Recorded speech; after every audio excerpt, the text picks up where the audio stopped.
Vi er gruppe 2, og vi har to digte af Jacques Staffeldt, Indvielsen og de tvene dråber. Yderligere har vi noget om metaforbrug i lyrik. Og vi starter med at kigge på de tvene dråber, der er skrevet i 1808. Og digtet handler om en dråbe, der falder ned fra himlen og deles i to på vejen. Den ene del lander på et rosenblad, og den anden på rosens rod. De to kigger på hinanden i måneskinnet, og de siger, at så længe de kan se hinanden, skal de nok overleve. Vinden reagerer på de to dråbers klage og ryster rosenbusken, så den, der ligger på bladet, falder ned til den på roden. De er nu lykkelige igen, fordi de er forenet.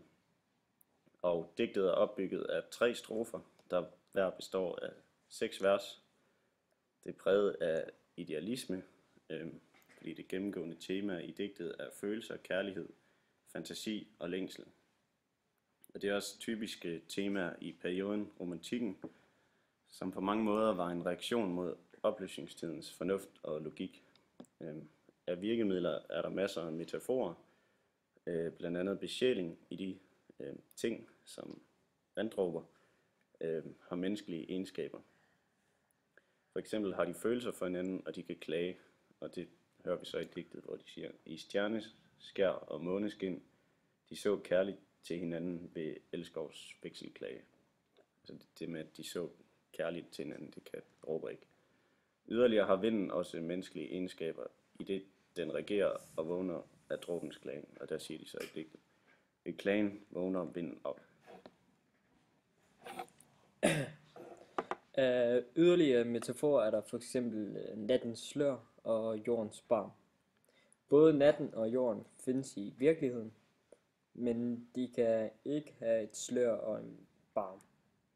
På den måde forbindes virkelighed med fantasi. Det er besjæling og personificering, fordi ting for menneskelige egenskaber.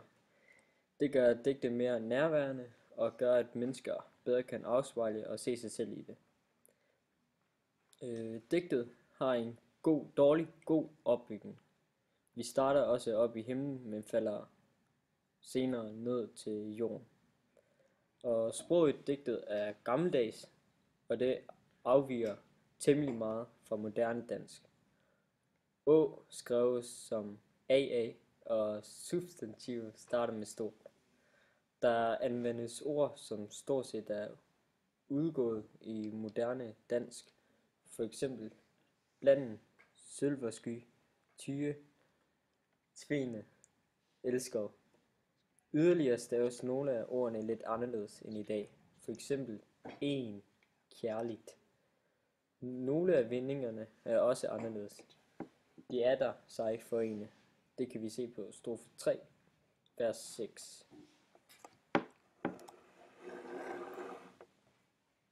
Indvielsen af Jacques von Staffeldt. Et resumé. Jeg sidder ved kysten og kigger på havet, da solen går ned. Pludselig kommer en græsk gudinde ned fra himlen og rækker ham en harpe. Herefter forsvinder solen og musen ned i havet. Så skifter vejret. Det bliver overskyet og blæser op. Han bliver fanget på jorden, væk fra den idealistiske verden, og kan kun slippe fri ved anelse, drøm og sang. Han er rastløs og kan ikke finde fred, før han har fundet musen igen. Ikke før han har undsluppet fænomenernes verden og opnået det idealistiske, det perfekte, det uopnåelige. Digtet er opbygget af 4 strofer, der hver især består af 6 vers. Også dette digt er præget af idealismens idéer. Samtidig er der også mange spor af platonisme, altså billedet af det virkelige kontra det ideelle, musenes verden, gudernes verden i forhold til den reelle verden, hvor jeg lever. I dette digt er der også benyttet besjæling, i det ting har fået menneskelige egenskaber. For eksempel har luften og kysten fået et egenskab som, at de kan rødme. Og yderligere skriver han også, at himlene smiler. I digtet er der benyttet rimpar i det første og tredje strofe rimer, anden og fjerde strofe rimer og femte og sjette strofe rimer. Det gør, at formbestanden bliver AB, AB, CC. Der er i digtet også benyttet enderim. Af metafor er der også, der hældede solen til havets bryst.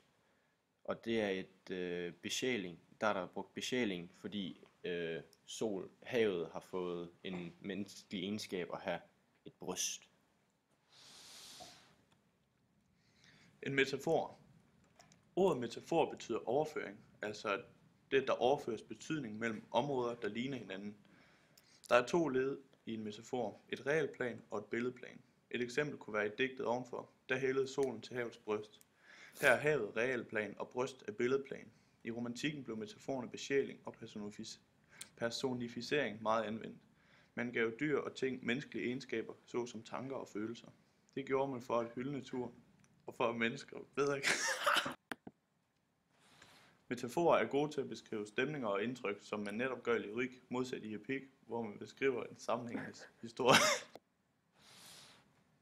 De kan hjælpe med at fremtone budskaber og give digtet en bestemt tone, f.eks. humoristisk, dramatisk eller følelsesfuld.